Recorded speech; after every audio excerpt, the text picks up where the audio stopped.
Oke, untuk anemi sendiri, ini adalah yang, seharusnya didapat ya. Banyak sekali, orang dengan anemi ini memang kekurangan zat besi. Nah, kita perlu tahu sebenarnya yang mana bahan makanan sumber zat besi yang baik. Jadi dia dibagi dalam 2, ada yang disebut heme, ada juga yang disebut non-heme. Yang heme tadi sumber protein hewani tentunya, ada daging, ayam, ikan, susu, keju, dan turunannya ya, yogurt, dan dia itu mengandung protein yang terikat dengan besi, sehingga penyerapannya lebih cepat. Sementara yang non-heme itu biasanya dari sumber protein yang nabati. Dia tidak mengandung protein heme yang terikat dengan besi, sehingga penyerapannya lambat, tapi tetap dibutuhkan juga. Karena keseimbangan itu memang dari berbagai bahan makanan sumber. Sehingga kita perlu memilih misalnya 2:1.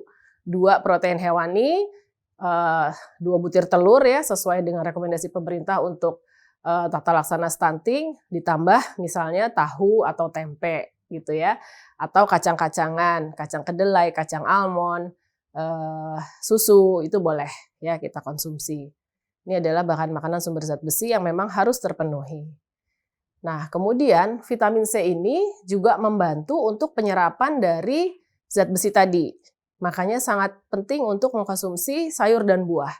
Contohnya adalah yang ada di tabel, ada jambu biji, ada pepaya, mangga, lemon, kemudian kalau sayur tuh ada kembang kol, ada genjer, itu sangat Indonesia ya, sangat mudah didapat di pasar tradisional.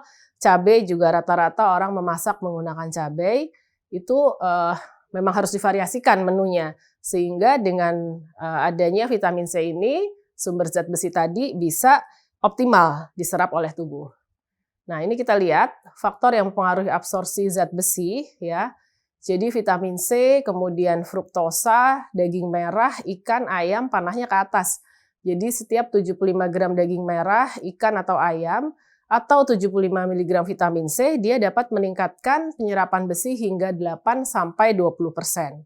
Sementara yang menghambat itu ada zat aktifnya disebut tanin, oksalat, fosfotin, ya contohnya adalah teh, kopi, bayam, coklat, kuning telur, ya itu justru menurunkan absorpsinya, jadi memperlambat. Sehingga kalau mau mengkonsumsi teh atau kopi atau minuman yang mengandung kalsium, zinc dan lain-lain sebaiknya diberi jarak. Jadi 1-2 jam setelah kita makan yang makanan besar tadi, ya. Oke, ini adalah contoh menu sehari untuk anak dan remaja. Jadi tidak sulit sebetulnya, bangun tidur kita bisa minum susu, kemudian makan paginya boleh di rumah, boleh dibekal. Biasanya yang gampang mungkin nasi goreng ya di pagi hari. Jangan lupa untuk dibawakan buah. Kalau sayur mungkin ibu-ibunya belum sempat membuat sayur. Jadi paling tidak buah itu sudah dikonsumsi di pagi hari. Kemudian selingannya kita biasakan yang tadi ya, yang ada sumber proteinnya.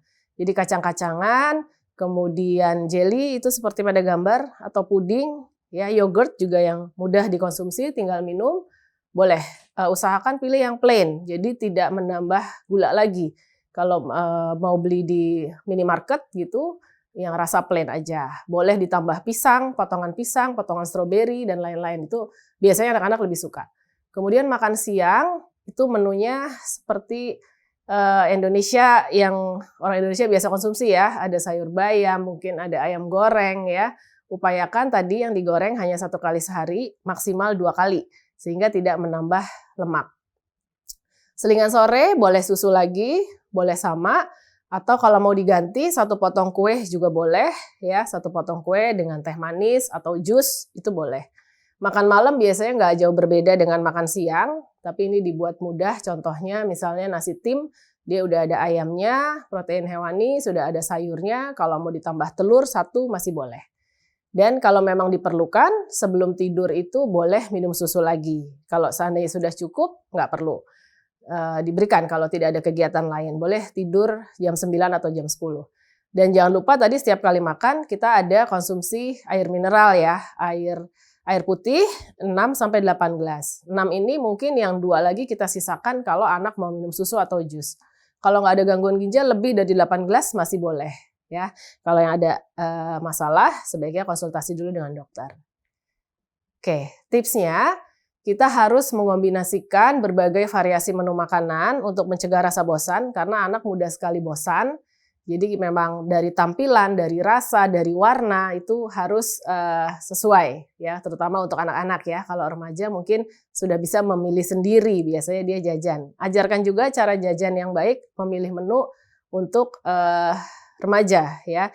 Dengan berbagai aplikasi yang ada, kita harus bisa memilih jajan yang sehat ya.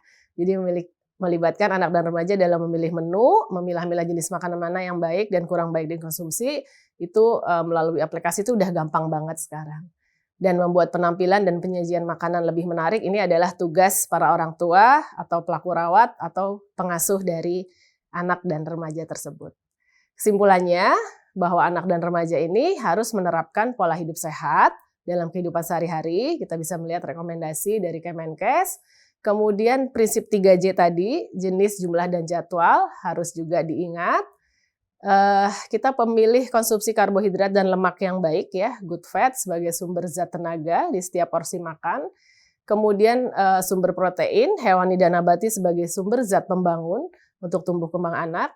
Jangan lupa juga zat besi, vitamin B12, dan asam folat yang ini seringkali menjadi penyebab anemi di Indonesia. Kemudian konsumsi buah dan sayur setiap hari sebagai sumber vitamin dan mineral untuk mengatur metabolisme sehingga dia bisa berjalan dengan baik. Minum air 8 gelas sehari untuk kecukupan cairan. Dan bila memang ini kurang, bisa menambahkan suplementasi sesuai petunjuk dokter. Jadi yang mana yang perlu ditambahkan pil atau kapsul suplementasi itu bisa dikonsultasikan dengan tenaga kesehatan yang terdekat.